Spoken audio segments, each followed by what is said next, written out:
Divorce rate बहुत बढ़ गया है, मैरिजेस में बहुत इशू है, तो क्या पति पत्नी के रिलेशनशिप में नंबर काम करते हैं? न्यूमरोलॉजी ये बताती है कि कौन से नंबर्स के साथ आपका रिलेशनशिप अच्छा रहेगा, किस डेट ऑफ बर्थ के पर्सन के साथ आपकी बॉन्डिंग अच्छी रहेगी। नंबर 1 वाले हैं तो उनको किससे शादी करनी चाहिए? 1 नंबर वालों को 8 नंबर वालों से बचना चाहिए, उनसे शादी या दोस्ती करने से आपको बचना चाहिए। नंबर 5 वालों को किससे विवाह करना चाहिए? 5 और 6 की जोड़ी बहुत बेस्ट मानी गई है। विराट कोहली और अनुष्का दोनों आपस में बहुत अच्छी रिलेशनशिप है दोनों की। 7 नंबर वालों को किससे विवाह करना चाहिए? 7 और 8 का कॉम्बिनेशन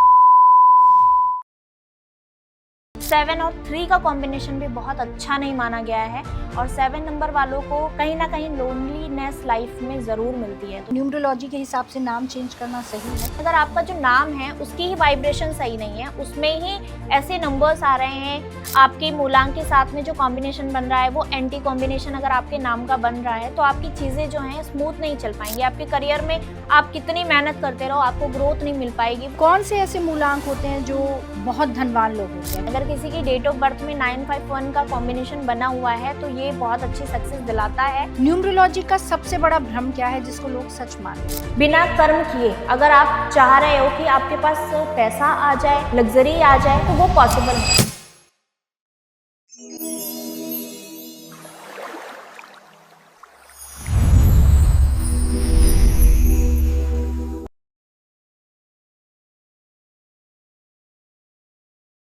स्पिरिचुअल जर्नी में हम हमेशा किसी धर्म की, किसी ज्ञान की, ऑकल्ट साइंस की बात करते हैं। तो आज हम जिनके साथ हैं वो न्यूमरोलॉजिस्ट हैं, न्यूमरोलॉजी को बहुत अच्छी तरीके से जानती हैं और मुझे लगता है कि आज की चर्चा से आपको भी बहुत ज्ञान मिलने वाला है अपने नंबर्स के बारे में।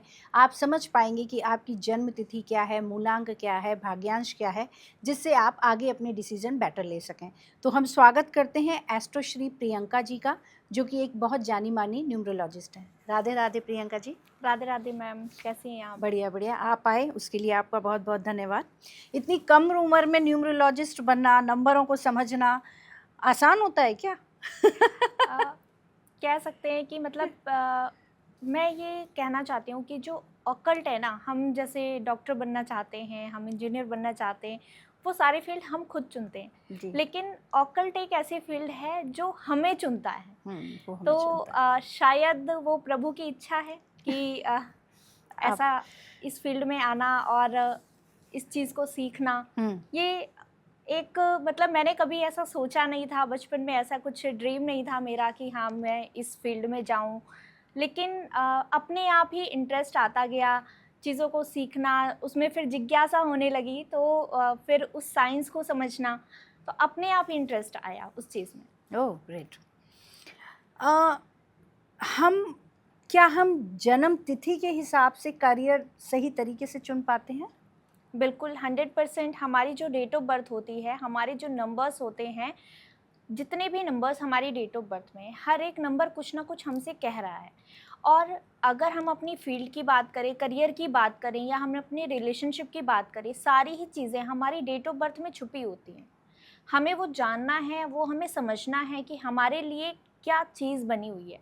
क्योंकि बहुत ऐसे लोग होते हैं जो पूरी लाइफ मेहनत करते रहते हैं, पूरी लाइफ स्ट्रगल करते रहते हैं और उन्हें खुद से, मन से भी सेटिस्फेक्शन नहीं मिलता है और कहते हैं कि बस अपना घर चलाना है तो हमें करना है, लेकिन उनका मन कुछ और कह रहा होता है। तो वो हमारी डेट ऑफ बर्थ से हम जान सकते हैं कि हमारा मन क्या कह रहा है और हमारी डेस्टिनी क्या कह रही है, और जिस काम में हम लगे हुए हैं क्या वो सच में हमारे लिए बना है, क्या सच में प्रकृति चाह रही है कि हम उस काम में ही रहें, या हमारे लिए कुछ और नई चीज़ चुनी हुई है जिस चीज़ पे हम ध्यान नहीं दे रहे हैं, जिस चीज़ पे हम फोकस नहीं कर रहे हैं। तो ये हम न्यूमरोलॉजी से जान सकते हैं कि आखिर आपके लिए क्या बना है, आपको क्या करना चाहिए। ओके। आजकल डिवोर्स रेट बहुत बढ़ गया है, मैरिजेस में बहुत इशू हैं, तो क्या पति पत्नी के रिलेशनशिप में नंबर काम करते हैं? बिल्कुल काम करते हैं। इवन अगर मैं कहूँ कि हमारी दोस्ती कैसी रहेगी, हमारी शादी कैसी चलेगी, वो हमें नंबर्स से पता चल सकता है। अब ऐसा होता है कई बारी कि कोई भी बंदा है वो रिलेशनशिप में जाता है, कोई भी पर्सन, और स्टार्टिंग में बहुत चीज़ें अच्छी चल रही होती हैं, बहुत अच्छा स्मूथ रिलेशनशिप जा रहा होता है, लेकिन कई बार ऐसा होता है कि हम उसी पर्सन से शादी करते हैं और उसके बाद में चीज़ें फिर ख़राब होने लग जाती हैं। तो वो हमारे नंबर्स होते हैं, क्योंकि सबसे ज़्यादा अट्रैक्शन अगर मैं कहूँ तो हमारे जो अपोजिट नंबर होते हैं, जो नंबर्स हमारे लिए हानिकारक हैं, सबसे ज़्यादा अट्रैक्शन भी हमें उन्हीं नंबर्स के साथ होता है और वो अट्रैक्शन फिर प्यार में बदल जाता है, फिर हम उस चीज़ पे गौर नहीं कर पाते हैं और फिर बाद में जाके चीज़ें ख़राब होती है। तो न्यूमरोलॉजी ये बताती है कि कौन से नंबर्स के साथ आपका रिलेशनशिप अच्छा रहेगा, किस डेट ऑफ बर्थ के पर्सन के साथ आपकी बॉन्डिंग अच्छी रहेगी, तो वो चीज़ें हमें ज़रूर देखनी चाहिए क्योंकि हमेशा आपको अट्रैक्शन ऐसे पर्सन से ही होगा जो आपके लिए नहीं बना हुआ है। कुछ नंबर्स आप बताएंगे जो आपस में बहुत अच्छे रहते हैं एक दूसरे के साथ शादी के लिए? शादी के लिए अगर मैं कहूँ तो 1 नंबर की अगर मैं बात करूँ जो न्यूमरोलॉजी का फर्स्ट नंबर है, तो 1 नंबर का सबसे अच्छा रिलेशनशिप 5 नंबर के साथ होता है, 3 नंबर के साथ में होता है और सबसे अगर मैं ख़राब कहूँ कि 1 नंबर का बॉन्ड सबसे ज़्यादा ख़राब 8 नंबर वालों के साथ होता है। 1 और 8 की जो बॉन्डिंग होती है, स्टार्टिंग में बहुत चीज़ें स्मूथ दिखेंगी आपको, हुँ। बहुत अच्छी दिखेंगी, लेकिन जैसे-जैसे आपका समय बीतता जाएगा, तब आपको समझ में आएगा कि आपके दोनों के थॉट प्रोसेस बिल्कुल अलग है क्योंकि एक है सूर्य का नंबर, दूसरा है शनि का नंबर, जो दोनों आपस में पिता-पुत्र हैं, लेकिन दोनों आपस में बनती नहीं है, दोनों की आपस में शत्रु हैं। हुँ। तो इसलिए 1 और 8 नंबर के जो व्यक्ति हैं, दोनों की आपस में बॉन्डिंग नहीं बनेगी। आपको अट्रैक्शन होगा, लेकिन वो चीज़ें फिर आपकी आगे चल के खराब हो जाएँगी। तो इसलिए 1 नंबर वालों को 8 नंबर वाले से साथ में 1 और 9 का जो कॉम्बिनेशन होता है, वो भी बहुत अच्छा कॉम्बिनेशन नहीं माना गया है। वैसे मंगल और सूर्य हैं साथ में, ठीक है, लेकिन दोनों ही जो हैं बहुत ज़्यादा एनर्जी वाले नंबर हैं। तो हुँ। दोनों की जो एनर्जी है ना, आपस में बहुत ज़्यादा गुस्सा 1 नंबर वाले के पास भी होता है, ईगो भी बहुत ज़्यादा होता है। साथ में 9 नंबर की अगर हम बात करें, तो 9 नंबर भी बहुत गुस्से वाला नंबर हो जाता है। हुँ। एकदम से बहुत जल्दी रिएक्ट कर देना, बहुत एकदम से हाइपर हो जाना, तो इस चीज़ की वजह से उनकी रिलेशनशिप खराब हो सकती है। तो इसलिए 1 और 9 का कॉम्बिनेशन भी अच्छा नहीं है। प्रियंका जी, एक चीज़ बताइए, मेरा बर्थ डेट है, तो मुझसे कोई सामने वाला पूछता है, "भई मेरा बर्थ डेट ये है।" तो हम नंबर उसी को कैलकुलेट करते हैं या हम डेट को, मंथ को, ईयर को कैलकुलेट करके बताते हैं? सबसे पहले अगर किसी को अपना मूलांक निकालना है तो वो आपकी बर्थ डेट से निकलेगा। सपोज़ जी। कीजिए किसी का जन्म 17 तारीख में हुआ है, तो 1 और 7 को हम प्लस 8। करेंगे, आएगा 8, तो वो उसका मूलांक है। इस ओके। तरीके से हम अपना मूलांक निकाल लेते हैं। जैसे किसी का 15 तारीख का जन्म है तो उसका 6 मूलांक हो हुँ। गया। हुँ। इस तरीके से मूलांक निकालते हैं, यही हमारी बर्थ डेट है। ओके, तो मतलब हम शादी के लिए जो देखते हैं या कंपैरेटिबिलिटी के लिए देखते हैं कि मेरी फ्रेंडशिप कैसी रहेगी, तो वो वो हम इसी मूलांक से से। मूलांक से देखते हैं। जी। ठीक है, तो चलिए हम एक सीरीज़ शुरू करते हैं। मैं आपसे वन बाय वन नंबर से पूछती हूँ। जैसे नंबर 1 वाले हैं, तो उनको किससे शादी करनी चाहिए और उनके दोस्त कौन से अच्छे होते हैं? 1 नंबर की अगर बात करें तो 1 और 3 का कॉम्बिनेशन बहुत अच्छा है, 1 और 5 का कॉम्बिनेशन बहुत अच्छा है। क्योंकि 1 और 3 का अगर हम कहें तो सूर्य और गुरु, और 1 और 5 की बात करें तो सूर्य और बुध दोनों आपस में बहुत अच्छे कॉम्बिनेशंस बनाते हैं। साथ में 1 और 6 नंबर का भी अच्छा कॉम्बिनेशन माना गया है। ये 3 नंबर्स के साथ में बहुत अच्छा कॉम्बिनेशन रहता है 1 नंबर का। और अगर इनके साथ 1 नंबर वालों के साथ बात करें कि इनको किससे दोस्ती नहीं करनी चाहिए या शादी नहीं करनी चाहिए? 1 नंबर वालों को 8 नंबर वालों से बचना चाहिए, उनसे शादी या दोस्ती करने से आपको बचना चाहिए। साथ में 1 नंबर वालों को 9 नंबर से भी शादी या दोस्ती से बचना चाहिए। ओके, इसी तरह 2 नंबर वाले? 2 नंबर की अगर बात करें मैम तो 2 नंबर चंद्रमा का नंबर है। 2 की 4 के साथ में बिल्कुल भी अच्छी बॉन्डिंग नहीं रहती है। 2 नंबर वालों को 4 नंबर वालों से हमेशा दूर रहना चाहिए क्योंकि वो राहु का नंबर है और सबसे ज़्यादा अगर चंद्रमा और राहु साथ में बैठते हैं तो चंद्रग्रहण दोष भी बनाते हैं। साथ में 2 नंबर वालों को 8 नंबर वालों से भी हमेशा बच के रहना चाहिए क्योंकि शनि 8 नंबर है और शनि सबसे ज़्यादा अगर प्रताड़ित करते हैं तो वो चंद्रमा को ही करते हैं। तो 2 और 8 का कॉम्बिनेशन सबसे ज़्यादा खराब है। साथ में अगर अच्छे कॉम्बिनेशन की बात करूँ तो 2 और 1 का कॉम्बिनेशन बहुत अच्छा है क्योंकि सूर्य और चंद्रमा दोनों आपस में एक दूसरे के पूरक है। चंद्रमा को जो रोशनी मिलती है वो सूर्य से मिलती है। तो 2 और 1 का बहुत अच्छा कॉम्बिनेशन है। साथ में 2 और 5 का कॉम्बिनेशन भी बहुत अच्छा है। 2 और 6 का कॉम्बिनेशन भी बहुत अच्छा है। तो इनके साथ में आप दोस्ती कर सकते हैं, शादी कर सकते हैं, बहुत अच्छा रहेगा। अच्छा, और 3 नंबर वालों को किससे शादी करनी चाहिए?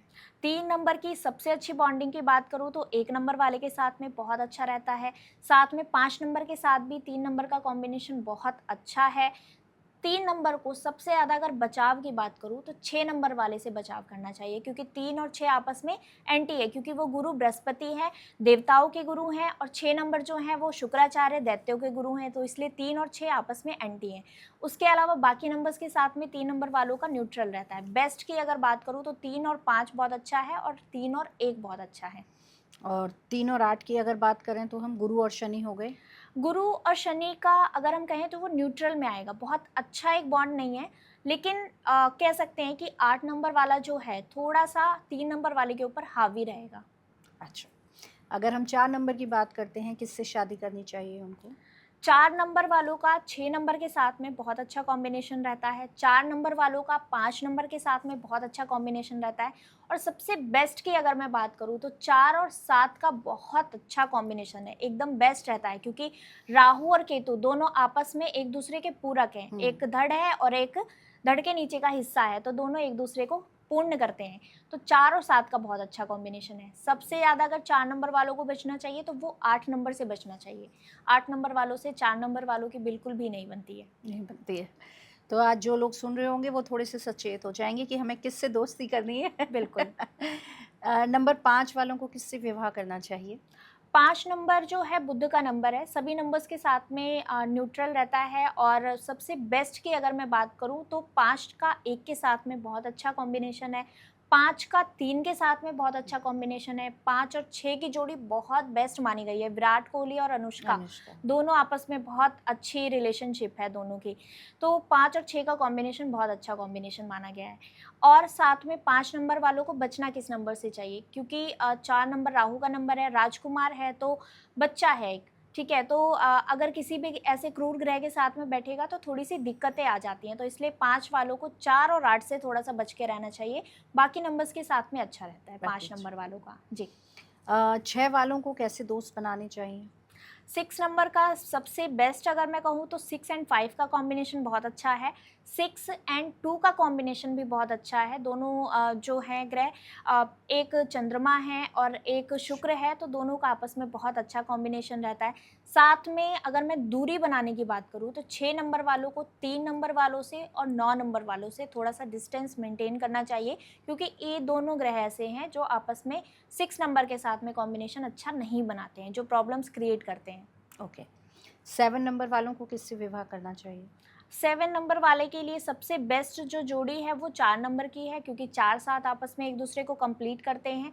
साथ में 7 नंबर वालों को सबसे अच्छा अगर मैं कहूँ तो 2 नंबर के साथ भी 7 नंबर वाले का बहुत अच्छा कॉम्बिनेशन बनता है। साथ में 7 और 6 का कॉम्बिनेशन भी बहुत अच्छा है।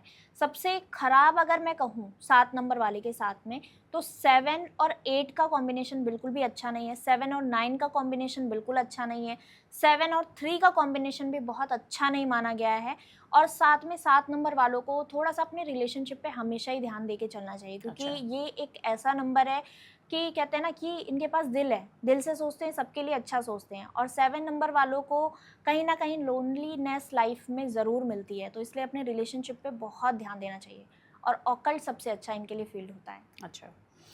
8 नंबर वालों को कैसा रिलेशनशिप करना चाहिए? 8 नंबर की अगर मैं बात करूँ तो सबसे अच्छा 6 के साथ में बहुत अच्छा रहता है, क्योंकि शनि और शुक्र जब आपस में मिलते हैं ना तो वेल्थ क्रिएट करते हैं, लग्ज़री क्रिएट करते हैं, और जो वेल्थ होती है ना वो स्टेबल वेल्थ होती है। तो 6 और 8 का कॉम्बिनेशन बहुत अच्छा है। साथ में अगर 8 नंबर की बात करूँ तो 8 नंबर वाले जो हैं 2 नंबर से दूर रहना चाहिए, 4 नंबर से दूर रहना चाहिए और 1 नंबर से दूर रहना चाहिए। ये 3 नंबर से थोड़ा-सा बच के रहना चाहिए 8 नंबर वालों को। साथ में 8 नंबर का अगर मैं बेस्ट कॉम्बिनेशन कहूँगी तो वो मैं 8 के साथ कहूँगी और 5 के साथ कहूँगी। 5 और 6 बहुत अच्छा है 8 नंबर वालों के लिए।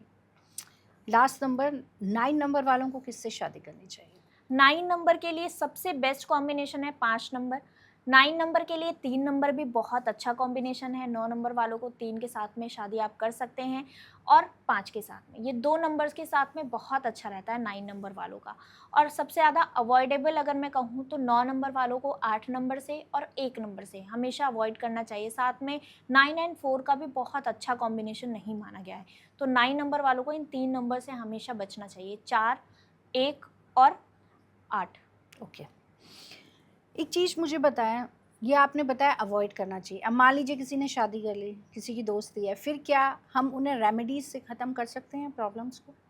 उन प्रॉब्लम्स को हम रेमेडीज़ से कम कर सकते हैं, लेकिन ख़त्म नहीं कर सकते हैं। साथ में दोनों जब ऐसे नंबर्स मिलते हैं। तो बहुत सारे ऐसे लोग हैं जो आते हैं, बताते हैं कि हमने तो अब शादी कर लिया, अब हमारी जो बॉन्डिंग है आपस में ये दिक्कतें आ रही हैं। तो वहाँ पे हम थोड़ा-सा समझाते हैं कि आपको आपके नेचर में भी थोड़ा बदलाव करने की ज़रूरत है। आपको पता है कि ये 1 नंबर है, मैं 8 नंबर हूँ, हम दोनों की आपस में अंडरस्टैंडिंग नहीं बनेगी। तो दोनों आपस में जब भी कोई भी काम करो तो आपस में म्यूचुअल अंडरस्टैंडिंग के साथ-साथ बैठ के डिस्कस करो चीज़ों को।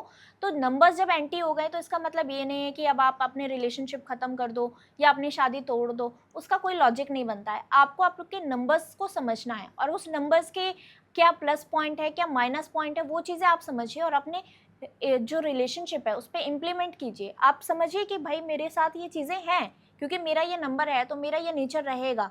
तो वो आपको आपस में अंडरस्टैंडिंग बनानी पड़ेगी, तब जाके आपकी रिलेशनशिप जो है वो चल पाएगी। साथ में आपको रेमेडीज़ भी करनी पड़ेगी। अब 1 नंबर है, सूर्य का नंबर है, साथ में शनि का नंबर है, तो आपको दोनों को आपके नंबर्स के अकॉर्डिंग रेमेडी करनी होगी। साथ में आपको ऐसी भी रेमेडी करनी होगी जिससे आपका रिलेशनशिप स्मूथ चले। तो उस रिलेशनशिप को बचाने के लिए हम रेमेडीज़ भी करवाते हैं, साथ में काउंसलिंग भी करते हैं दोनों की कि आप इन चीज़ों से थोड़ा-सा आपस में अपनी अंडरस्टैंडिंग को बनाइए ताकि आपकी चीज़ें खराब ना हो, अच्छी चलें। अभी आपने कहा था थोड़ी देर पहले कि अपोजिट नंबर्स अट्रैक्ट करते हैं। ये हर किसी व्यक्ति के साथ होता है कि भाई 1 है तो उसको 8 नंबर वाला बहुत अट्रैक्ट करेगा। तो उसमें हमें सिर्फ अट्रैक्शन तक रहना है, कोई रिलेशनशिप चाहिए, मान लीजिए मेरी फ्रेंड ही है तो बाद में ख़त्म हो जाते हैं या चलते रहते हैं? नहीं, चलते रहते हैं। और देखिए अगर मैं अभी की बात करूँ तो नरेंद्र मोदी जी जो हैं उनका जो मूलांक है वो 8 नंबर है, और अगर अमित शाह जी की बात करूँ तो उनका मूलांक जो है 4 नंबर है। तो रिलेशनशिप को चलाना, और आप देखिए दोनों की बॉन्डिंग देखिए आपस में कितनी अच्छी है, दोनों आपस में कितना मिलके कितनी बड़े लेवल पे चीज़ों को कर रहे हैं, तो वो चीज़ें आप चला सकते हो। लेकिन जब आप बात करो शादी की, या फिर बात करो कि आप दोनों पार्टनरशिप में कोई एक काम करो, तो वहाँ पे ये नंबर्स आपको ध्यान देने की ज़रूरत है। ऐसे तो आप दोस्ती कर सकते हो, ऐसे आप अपना रिलेशनशिप चला सकते हो, उसमें कोई इतनी दिक्कत नहीं आएगी।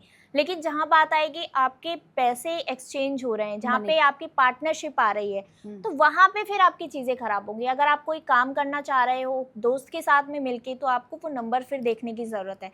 साथ में अगर आप शादी करने जा रहे हो किसी के साथ में, तब आपको वो नंबर्स देखने की ज़रूरत है। अच्छा। ऐसे आप दोस्ती कर सकते हो। ऐसे नहीं कि आपको 8 नंबर वाला है तो उससे बात ही नहीं करनी है, भैया जाओ। तो ये नहीं करना है, नंबर्स है ठीक है, आपको अपने नेचर दोनों के डिफरेंट होंगे, थोड़े थॉट प्रोसेस डिफरेंट होंगे, और दोस्तों में तो चलता है ना कि एक दूसरे के थॉट प्रोसेस अलग है, नहीं भाई ऐसे नहीं ऐसे, तो सब अपनी राय रखें, वो एक अलग चीज़ है। लेकिन आप अगर पार्टनरशिप में जा रहे हैं या आप रिलेशनशिप में जा रहे हैं, तो आपको नंबर्स देखने की ज़रूरत है। ओके।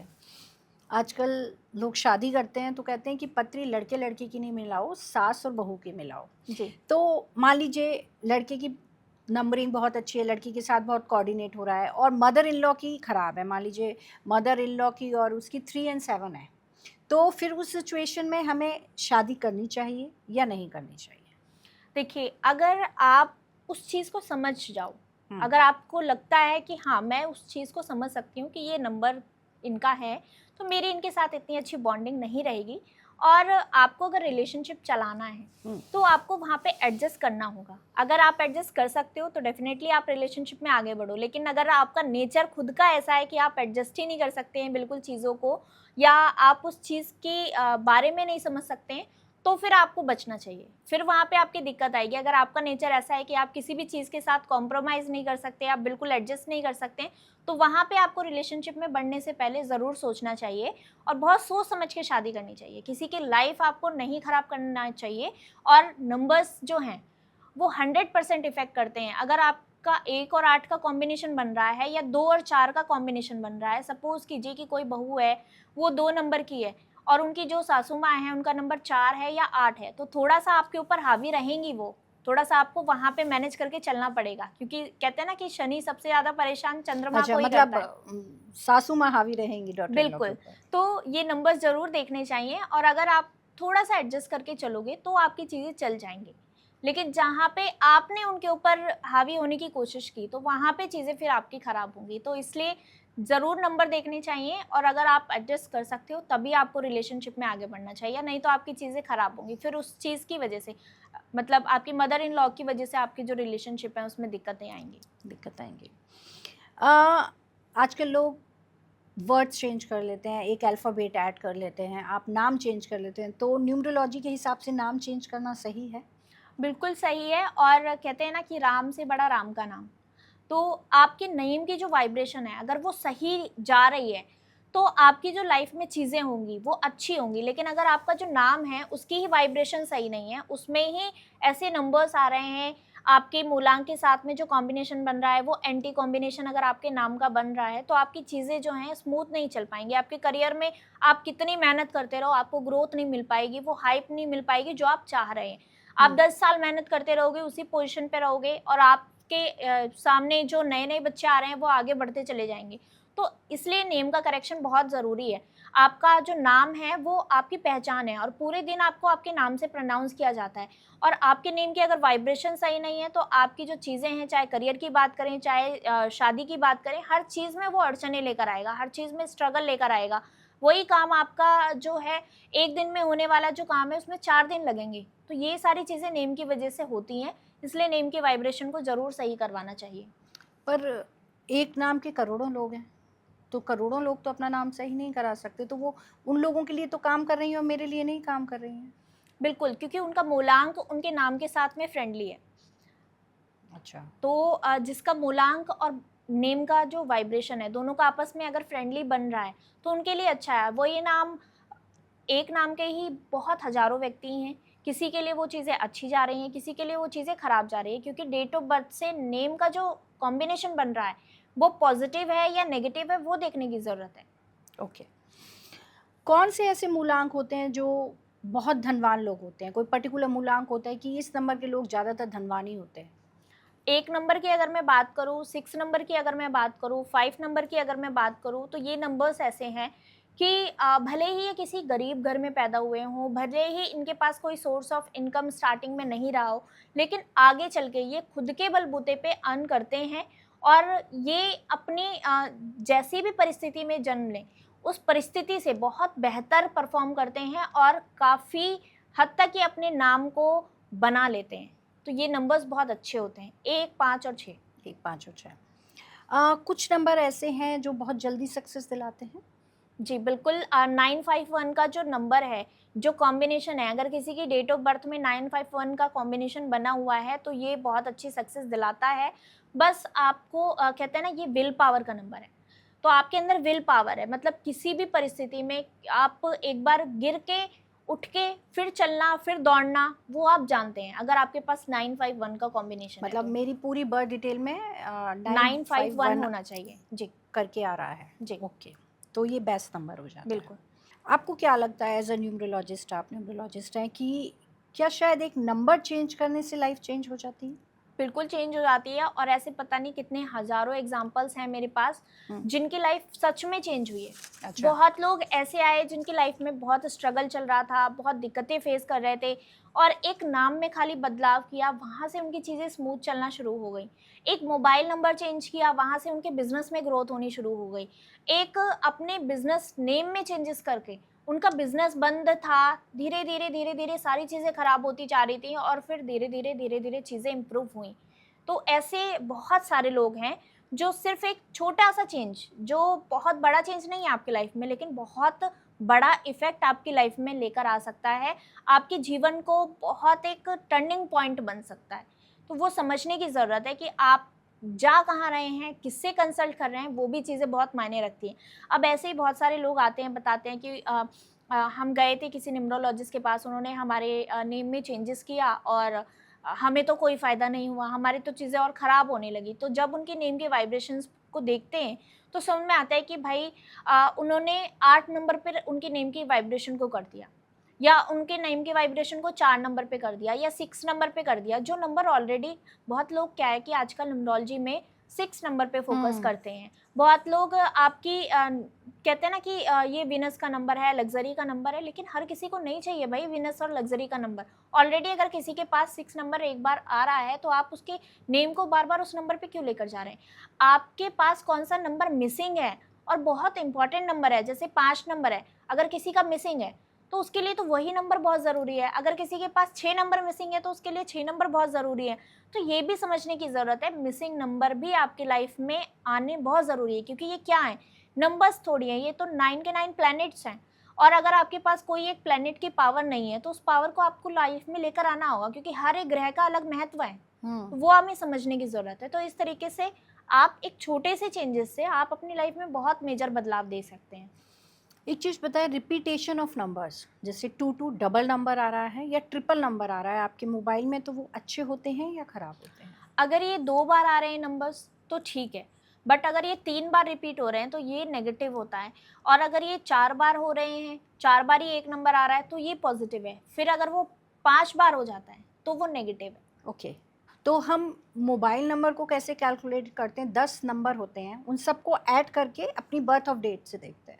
हाँ, जितने भी मोबाइल नंबर है, जो कंट्री कोड होता है उसको हम वैल्यू नहीं देते हैं, तो कंट्री कोड आपको नहीं काउंट करना है। कंट्री कोड के अलावा जो आपके 10 नंबर्स होते हैं, 10 डिजिट होते हैं, हर कंट्री का अलग कंट्री कोड है, तो वो आपको कंसीडर नहीं करना है। उसके अलावा जो नंबर्स हैं, उन सारे नंबर्स को आप प्लस कीजिए, जो डिजिट आए उसको सिंगल डिजिट पे लेकर जाइए, तो वो आपके मोबाइल नंबर का टोटल हो गया। और उसे आप अपने मूलांक से, अपने भाग्यांक से देखिए कि आपका वो मूलांक का एंटी नंबर नहीं होना चाहिए, साथ में आपके भाग्यांक से भी एंटी नंबर नहीं होना चाहिए, क्योंकि मूलांक और भाग्यांक दोनों ही देखा जाएगा फिर मोबाइल नंबर अगर आप देख रहे हैं तो। ओके, जी, वो दोनों से ही फ्रेंडली होना चाहिए, आपके दोनों से मूलांक और friendly। भाग्यांक से। एक चीज़ बड़ी ऑफन होती है, मेरे साथ बहुत होती है, कि जैसे मैंने मोबाइल उठाया तो 111111, 222222, मतलब रिपीटेड नंबर टाइम मुझे नज़र आता है, और ज़्यादातर लोगों के साथ मुझे लगता है। तो इसका क्या सिंबल है? ये जो नंबर्स हमें जो दिखते हैं, तो ये कहते हैं कि ये जो नंबर्स हैं ना, ये यूनिवर्स के नंबर्स हैं। अगर ऐसे कोई नंबर आपको दिख रहे हैं तो आपकी लाइफ में ये कोई ना कोई मैसेज देते हैं। जैसे अगर मैं कहूँ कोई बहुत ज़्यादा परेशानी में है और उसे कोई रास्ता नहीं समझ में आ रहा है, और अगर आपको ऐसे कोई नंबर्स जो हैं, रिपीट नंबर्स बार बार दिख रहे हैं, तो वो आपको मैसेज समझने की ज़रूरत है कि यूनिवर्स आपको मैसेज कुछ दे रहा है, उन नंबर्स के थ्रू कुछ समझाने की कोशिश कर रहा है कि आप अपनी लाइफ में शायद ये करें तो आपकी लाइफ की जो प्रॉब्लम अभी चल रही है उससे आप निकल सकते हो।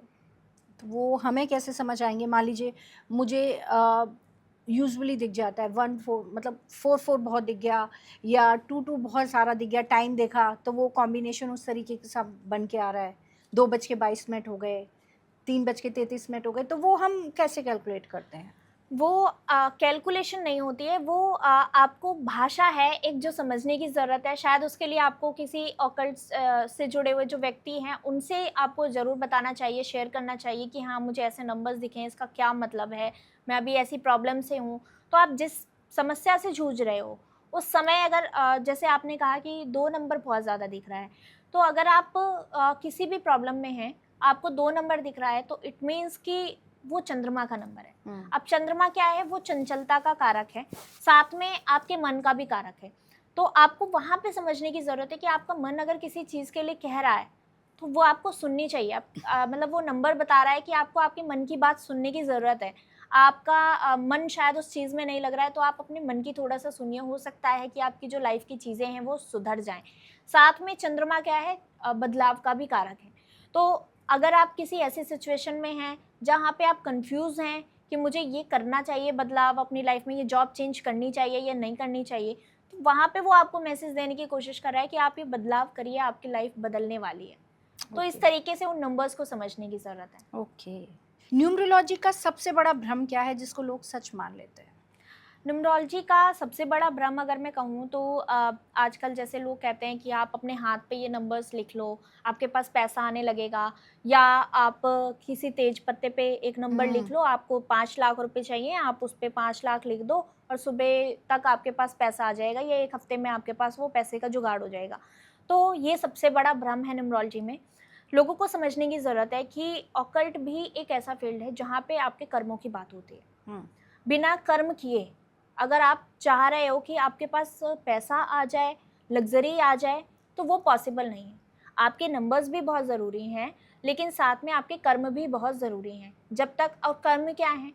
कर्म से आपको समझने की ज़रूरत है कि अगर आप किसी एस्ट्रोलॉजर के पास जा रहे हो या किसी न्यूमरोलॉजिस्ट के पास जा रहे हैं, तो वो भी तो आपने एक कर्म किया ना। अपने भाग्य को बदलने के लिए आपने कुछ एक गाइडेंस ली किसी से, तो वो भी आपका कर्म है। फिर उन्होंने आपको कुछ उपाय बताया करने के लिए और वो उपाय आपने किया, तो वो भी तो आपने कर्म किया। वो उपाय भी आपके लिए कर्म है। तो वो आप करिए। लेकिन अगर आप 24 लिख लो और फिर वहाँ से आपको पैसा आ जाए, तो वो मुझे कहीं से भी कहीं तक लॉजिकल नहीं लगता है। वो न्यूमरोलॉजी में सबसे बड़ा मुझे भ्रम लगता है। हाँ, आप ये कर सकते हैं, न्यूमरोलॉजी के थ्रू आपको ये उपाय जैसे बताए जाते हैं कि आप राम रक्षा स्तोत्र का पाठ कीजिए, आप शिव जी को जल चढ़ाइए, वहाँ से आपको लाभ मिलेगा। आप ऐसे उपाय कीजिए जो सात्विक हैं, जो आपको भगवान से जोड़ रहे हैं, जो आपको ईश्वर से जोड़ रहे हैं। आप ऐसे उपाय करेंगे तो ही आपको लाभ मिलेगा। अगर आप सोचो कि आप 24 नंबर लिख लो और आपके पास धन की वर्षा होने लग जाए, तो वो सबसे बड़ा भ्रम है। या आजकल तो ऐसे भी बता रहे हैं कि घुटने का दर्द ठीक हो जाएगा, आप तो ये लिख लो। नंबर्स लिख लो। तो डॉक्टर्स फिर किस लिए हैं कि अगर आपके घुटने का दर्द नंबर ही ठीक कर रहे हैं तो। ये न्यूमरोलॉजी का जो बनाया जा रहा है ना, ये बहुत ज़्यादा भ्रम बनाया जा रहा है। कितने समय में हमने नाम चेंज कर लिया तो कितने समय में हमारी लाइफ में इफेक्ट फील होने लगता है? 3 मंथ्स के अंदर आपको लाइफ में बहुत मेजर चेंजेस देखने को मिल जाएंगे। मिल जाएंगे। और बहुत सारे केसेस में तो ऐसा होता है कि एक एक महीने में भी रिजल्ट लोगों को मिले हैं। अच्छा, जैसे अब सावन पास ही है, सावन आने वाला है, तो आप थोड़ा सा ये बताएं कि किस नंबर वालों को क्या रेमेडी करनी चाहिए? जैसे 1 नंबर वाले हैं, उन्हें सावन में क्या रेमेडी करनी चाहिए?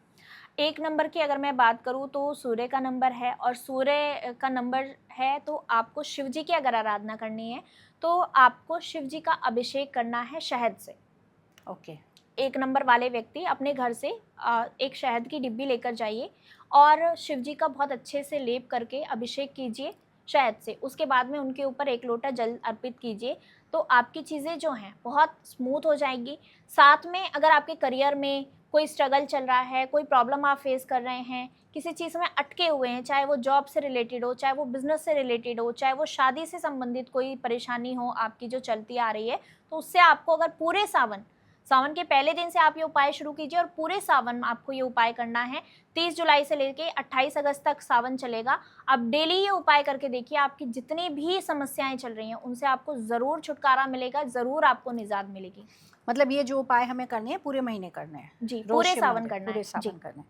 2 नंबर वालों को सावन में क्या उपाय करना चाहिए? 2 नंबर को अगर मैं कहूँ तो शिव जी ने चंद्रमा को अपने मस्तक पे विराजमान किया हुआ है, तो 2 नंबर वालों को कैसी भी समस्या, कैसी भी परेशानी चल रही है, तो आपको शिव जी की आराधना ज़रूर करनी चाहिए।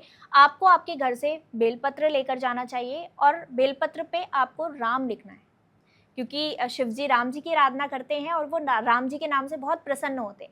तो 2 नंबर वालों को चंदन से आपको राम लिख कर लेकर जाना है बेलपत्र पे, और 5 बेलपत्र आपको शिव जी के ऊपर अर्पित करने हैं और वहाँ पर बैठकर ओम नमः शिवाय का आपको जाप करना है और आप अपने घर आ जाइए। ये उपाय अगर आप कंटिन्यू करते हैं तो आपकी चीज़ें बहुत हद तक सुधर जाएंगी और जो भी परेशानी चल रही है उससे आपको छुटकारा ज़रूर मिलेगा। ओके, बहुत अच्छा बताया आपने। 3 नंबर वालों को सावन में क्या उपाय करना चाहिए? 3 नंबर जो है मैम गुरु का नंबर है। अब गुरु और शिव दोनों एक दूसरे के पूरक हैं और आपको 3 नंबर वालों को पूरे सावन चंदन का लेप शिव जी पे ज़रूर करना चाहिए। साथ में एक बहुत महा उपाय मैं बता रही हूँ, चंदन की लकड़ी आपको सावन के पहले दिन, जिस दिन सावन शुरू हो रहा है, आप एक चंदन की लकड़ी खरीदिए और किसी भी शिव जी के मंदिर में जाके रख दीजिए। अच्छा। अब जितने लोग भी वहाँ पर आएंगे वो चंदन को घिस के शिव जी पे लेप करेंगे और आपको उसका कितना पुण्य प्राप्त होगा आप सोच भी नहीं सकते हो। ये बहुत अच्छा उपाय है जो 3 नंबर वाले कर सकते हैं। साथ में पूरे सावन आप शिव जी के मंदिर जाइए, वहाँ पे आप शिव जी को चंदन से लेप कीजिए, उसके बाद में उनके ऊपर जल चढ़ाइए। आप देखिए कि आपको कितनी शांति मिलती है, कितनी सारी चीज़ें जो आपकी अटकी हुई थी, जो रुकी हुई थी, वो आपकी अच्छी हो जाएंगी। सावन में 4 नंबर वालों को क्या उपाय करना चाहिए? 4 नंबर वालों को सावन में माँ पार्वती को 16 श्रृंगार की चीज़ें ज़रूर अर्पित करनी चाहिए। साथ में भोलेनाथ को आपको दही से अभिषेक ज़रूर करना चाहिए। 4 नंबर वालों को आप 1 लोटे में दही लेकर जाइए अपने घर से और शिव जी के ऊपर वो दही अर्पित कीजिए। साथ में उसके बाद में पहले दही अर्पित कीजिए, उसके बाद में आप जल अर्पित कीजिए। ये आपको ज़रूर करना है पूरे सावन 4 नंबर वालों को, बहुत अच्छा रहेगा उनके लिए। सावन में 5 नंबर वालों को क्या उपाय करना चाहिए? 5 नंबर जो है वो राजकुमार का नंबर है और 5 नंबर वालों को पूरे सावन में एक चीज़ और कहूँगी, 5 नंबर वाले अगर सावन में आप 5 मुखी रुद्राक्ष धारण करते हैं तो आपके लिए बहुत अच्छा रहेगा। अगर आप किसी भी चीज़ में चाहते हैं कि मुझे सक्सेस मिले, तो आप सावन जिस दिन शुरू हो रहा है उस दिन आप पाशमुखी रुद्राक्ष गंगा जल में धो के ज़रूर धारण कीजिए। आपकी लाइफ में बहुत अच्छे आपको इफ़ेक्ट देखने को मिलेंगे। साथ में आप 14 मुखी रुद्राक्ष भी धारण कर सकते हैं। ये भी आपके लिए बहुत मतलब ऐसा यूनिक उपाय आपको मिलेगा कि मतलब आप सोच भी नहीं सकते हो, इतने मेजर चेंजेस आपकी लाइफ में हो जाएंगे। लेकिन रुद्राक्ष धारण करने से पहले कुछ चीज़ों का ध्यान आपको ज़रूर रखना है कि आप अगर रुद्राक्ष पहन रहे हैं तो आपको नॉनवेज नहीं खाना है, आपको सात्विक रहना है, और रात में जब भी आप सोने जा रहे हैं उससे पहले आपको रुद्राक्ष उतार के सोना है। अगर आप वॉशरूम जा रहे हैं, टॉयलेट जा रहे हैं, तो आपको रुद्राक्ष उतार कर ही जाना है। तो कुछ नियम हैं, अगर आप इस नियम को फॉलो कर पाते हैं तो ही आप रुद्राक्ष धारण कीजिए, अदरवाइज नहीं कर। क्या उपाय करने चाहिए 6 नंबर वालों को सावन में? 6 नंबर वालों को सावन में 1 लोटे में जल लेना है, उसमें थोड़ा-सा आपको दूध मिलाना है, थोड़ा-सा काले तिल डालने हैं। ये आप शिव जी के मंदिर लेकर जाइए और शिव जी को अर्पित कर दीजिए। एक चीज़ और कि लोग क्या गलती करते हैं कि शिव मंदिर जाते हैं, वहाँ से ही जल लेंगे और वहीं अर्पित करेंगे। आपको जब भी शिव जी के मंदिर जाना है, जो भी चीज़ें आपको अर्पित करनी है, आप अपने घर से लेकर जाइए और कभी भी खाली हाथ आपको वापस भी नहीं आना है। थोड़ा-सा जल आप अपने लोटे में लेकर आइए और अपने घर में थोड़ा-सा छिड़क दीजिए। ये हमेशा ध्यान रखना है। 6 नंबर वालों को ये ज़रूर करना चाहिए। 7 नंबर वालों को सावन में क्या उपाय करना चाहिए? 7 नंबर वालों को सावन में अगर आप कोई भी ऐसा व्यक्ति आपको मिल जाए जो भूखा हो, उसे अगर आप खाना खिला रहे हैं, पूरे सावन आप ये कर रहे हो, तो आपके जीवन में बहुत बड़ा परिवर्तन लेकर आएगा ये उपाय। आपको किसी भी व्यक्ति को खाना ज़रूर खिलाना है। सावन के हर दिन केवल एक व्यक्ति को ही अगर आप खाना खिला रहे हो, तो भी आपकी लाइफ में कितने आपके कष्ट हैं जो चलते आ रहे हैं, चाहे आपके रिलेशनशिप की बात हो, चाहे हेल्थ की बात हो, आपकी हेल्थ ज़रूर इम्प्रूव होगी, आपके रिलेशनशिप की प्रॉब्लम ज़रूर कटेंगी। 8 नंबर वालों को सावन में क्या उपाय करना चाहिए? 8 नंबर वालों को सावन में शिव जी के ऊपर 1 मुट्ठी काले तिल आपको ज़रूर अर्पित करना चाहिए। आप शिव जी के मंदिर जाइए, 1 मुट्ठी काले तिल अर्पित कीजिए, उसके बाद में जल अर्पित कीजिए। आपकी लाइफ के बहुत सारे अटके हुए काम बनने लगेंगे। आपकी जो हेल्थ में दिक्कतें चलती आ रही थी, वो भी आपको ज़रूर राहत देगी। 9 नंबर वालों को सावन में क्या उपाय करना चाहिए? 9 नंबर वालों को कहें कि सावन में आपको विशेष उपाय ज़रूर करने चाहिए। आप भांग और धतूरा शिव जी के ऊपर ज़रूर अर्पित करें, ज़रूर चढ़ाकर आएँ। साथ में अगर आप अपराजिता की फूल शिव जी के ऊपर अर्पित करते हैं, तो आपकी बहुत सारी समस्याओं से आपको छुटकारा मिलेगा। साथ में अपराजिता श्रोत का पाठ अगर आप पूरे सावन करते हैं, तो आप जो पावर चाह रहे थे, जो आप सक्सेस पाना चाह रहे थे, वो आपको ज़रूर मिलेगी। और जो शत्रु आपके पीछे बहुत समय से लगे हुए हैं, उनसे भी आपको छुटकारा दिला देंगे। बहुत बढ़िया, आपने सारे उपाय बताए सावन के। उम्मीद है लोग इसको फॉलो करेंगे और सुनेंगे ढंग से, तो ज़रूर बिल्कुल। करेंगे। जी। ज़्यादातर लोग फेक बोलते हैं और मैं वही बात करती हूँ जो लोग सत्य बोलते हैं। मतलब सत्य का मतलब जो धर्म के उपाय बताते हैं, सात्विक उपाय जी। बताते हैं। मुझे सबसे अच्छी बात आप में ये लगी, आपने जो भी उपाय बताए ना, धर्म सम्मत बताए। जी। ये नहीं कि यहाँ ये लिखाना, वहाँ ये लिख लेना, वो कर लेना, ये जलाना, that is totally 100% fake. Viral होने के लिए लोग कुछ भी बोल कुछ देते भी हैं, पर करते हैं। सत्य नहीं है वो। नहीं बोलना चाहिए। नहीं बोलना चाहिए। आपका अपना कर्म खराब आप होता है ना।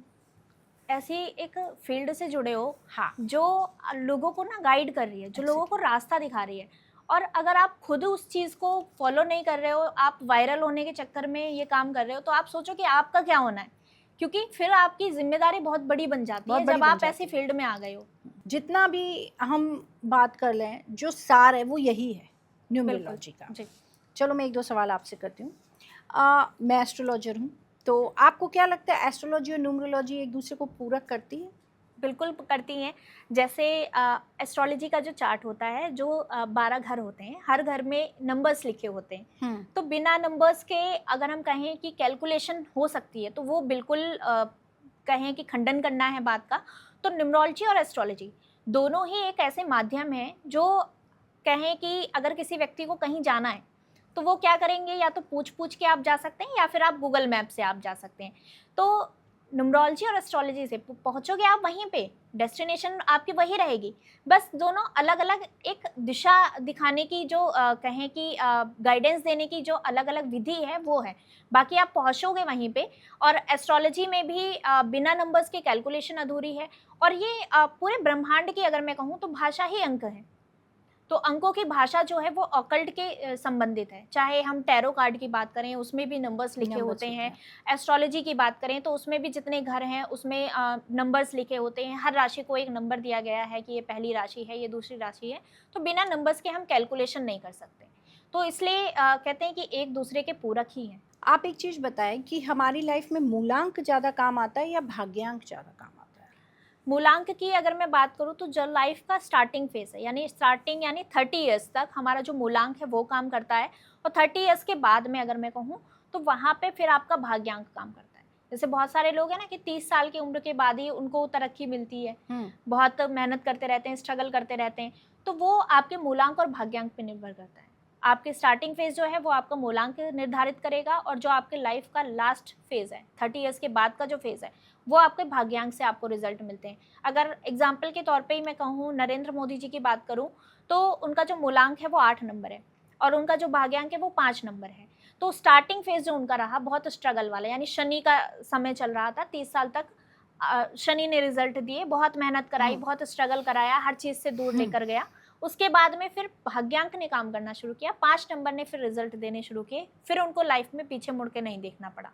तो ये इस तरीके से वर्क करता है। मतलब अगर हम किसी की शादी 30 साल से पहले कर रहे हैं तो मूलांक देखें, उसके बाद भाग्यांश देखें। जी। तो अगर मान लीजिए कि मेरी डेट है 12/6/1980, राइट? तो 12 तो हो गया मूलांक, 6/1980 हमारा भाग्यांश हो गया। नहीं, पूरी कैलकुलेशन 12/6/1990 1980, 1980 ये सारे नंबर्स प्लस किए जाएंगे। ठीक है? उनका जो टोटल आएगा उसको सिंगल नंबर पर लेकर जाएंगे, वो तो वो आपका भाग्यांश। भाग्यांश, और मूलांक सिर्फ 12 हो गया, मतलब 3। 3 नंबर। ओके, तो पूरी डिटेल जो है वो भाग्यांश हो गई और सिर्फ डेट ऑफ बर्थ आपकी मूलांक हो गई। हम एक इसमें लोशो ग्रिड की बात करते हैं। जब हम न्यूमरोलॉजी करते हैं तो एक ग्रिड बनाते हैं, लोशो ग्रिड। उसमें जो नंबर मिसिंग होता है उसको हम उसके अल्फ़ाबेट में जोड़ देते हैं। तो इसी पद्धति से काम किया जाता है या कोई और भी सिस्टम है? नहीं, इसी पद्धति से ही होता है। और लोशो ग्रिड जो है उसमें ऑलरेडी कुछ नंबर्स जो हैं वो फिक्स हैं। मतलब जो नंबर आपके पास है वो जैसे पहली जो लाइन अगर मैं कहूँ 492 की लाइन है, उसके बाद में 357 की लाइन है, उसके बाद में 816 की लाइन है। तो जैसे किसी का 8 तारीख है तो वो 8 नंबर वहाँ पे फिल किया जाएगा। जनवरी आ गया तो 1 नंबर वहाँ पे फिल होगा। और 1998 है तो 9 नंबर जैसे 2 बार रिपीट हो रहा है तो वो 9 नंबर की ग्रिड में 2 बार फिल किया जाएगा। तो इस तरीके से हम लोशो ग्रिड को फिल करते हैं। फिर हम देखते हैं कॉम्बिनेशंस भी देखे जाते हैं न्यूमरोलॉजी में। जैसे 951 की जो लाइन है अगर वो कंप्लीट हो रही है तो वो एक अलग कॉम्बिनेशन बन गया, कहते हैं विल पावर का नंबर है, विल पावर का कॉम्बिनेशन बना हुआ है। 276 का अगर कॉम्बिनेशन बना हुआ है तो कहते हैं ऐसा व्यक्ति जो है ना खेल में बहुत अच्छा करता है, खिलाड़ी बहुत अच्छा होता है ऐसा व्यक्ति। तो ये नंबर्स की जो कॉम्बिनेशंस हैं वो भी बहुत इंपॉर्टेंट हो जाते हैं जब हम कैलकुलेशन करते हैं। तो कि कौन सी लाइन कंप्लीट हो रही है, किसका क्या नंबर जो है बन रहा है। अच्छा, एक चीज़ बताएं, रिपीटेशन ऑफ बर्थ डेट मूलांक, जैसे 1111 हो गया, 12 हो गया, ऐसे नंबर्स वालों का कहा जाता है कि लाइफ में थोड़ा स्ट्रगल ज़्यादा रहता है या डिप्रेसिंग ज़्यादा रहते हैं। बिल्कुल, क्योंकि एक नंबर अगर 2 बार रिपीट हो गया यानी उस ग्रह की जो पावर है वो आपके पास डबल आ गई। अब उसके आपको पॉजिटिव इफेक्ट भी देखने को मिलेंगे, साथ में उसके जो नेगेटिव हैं वो भी आपको। जैसे सूर्य का नंबर है तो अगर 11 तारीख में किसी का जन्म हुआ है तो अब उस सूर्य की एनर्जी भी है साथ में आपके पास 2 बार, साथ में उसका टोटल आ गया चंद्रमा का नंबर 2 नंबर आ गया। तब एक नंबर अगर 2 बार है ना तो थोड़ा सा आपका ईगो बढ़ जाता है, थोड़ा सा आपका गुस्सा एकदम हाइपर हो जाते हैं, एकदम से रिएक्ट कर देना किसी चीज़ को लेकर। तो ये थोड़ी सी चीज़ें नेगेटिव आ गई। अब पॉजिटिव की अगर बात करें तो फिर लीडरशिप की क्वालिटी आपके अंदर आ गई, आपको टीम लीडिंग बहुत अच्छी कर सकते हैं आप, साथ में आप लोगों को मैनेज कैसे करना है, मैनेजमेंट बहुत अच्छा आता है ऐसे लोगों को। तो ये नंबर्स के पॉजिटिव और नेगेटिव फिर दोनों ही इफेक्ट आपको देखने को मिलते हैं। और साथ में अगर हम बात करें कि कुछ नंबर्स ऐसे जो बहुत वीक होते हैं, जो बहुत कहें कि आप अपने आप को स्ट्रांग नहीं बना पाते, जैसे 2 नंबर है, जैसे 7 नंबर है, तो ये 2 नंबर्स ऐसे होते हैं जो थोड़ा सा वीक रहते हैं। अगर ये नंबर बार बार रिपीट हो जाते हैं तो वहाँ पे फिर आपको नेगेटिव इफेक्ट बहुत ज़्यादा देखने को मिलते हैं। चंद्रमा है, चंद्रमा मन का कारक है, फिर आपके मूड स्विंग्स बहुत ज़्यादा होंगे, आपको डिप्रेशन होगा, आपको एंजाइटी होगा, आप दूसरों के ऊपर बहुत जल्दी ट्रस्ट कर लोगे, फिर वहाँ से आपको धोखा मिलेगा। ये सारी चीज़ें फिर हो जाती हैं। अगर कैसे किसी का 22 तारीख में जन्म हुआ है तो फिर उसके साथ ये चीज़ें होंगी, उसको अब जल्दी जल्दी जल्दी जल्दी चेंजेस करना, मतलब आपको स्टेबिलिटी नहीं आएगी लाइफ में, तो ये दिक्कतें फिर देखने को मिलती हैं। एक कॉम्बिनेशन जैसे हस्बैंड वाइफ हैं, किसी का 12th बर्थ डेट है यानी 3 मूलांक है और हस्बैंड का 21 है, तो यहाँ पर 2 बाद में आ गया, यहाँ पर 2 पहले आ गया, तो ये कैसे हम कैलकुलेट करते हैं?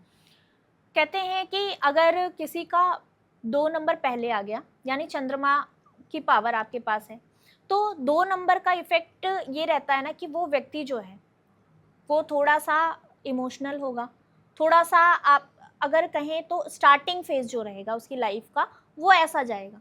और अगर 2 नंबर बाद में आ रहा है, तो फिर वो बाद की चीज़ें जो हैं वो दिक्कतें करेंगी।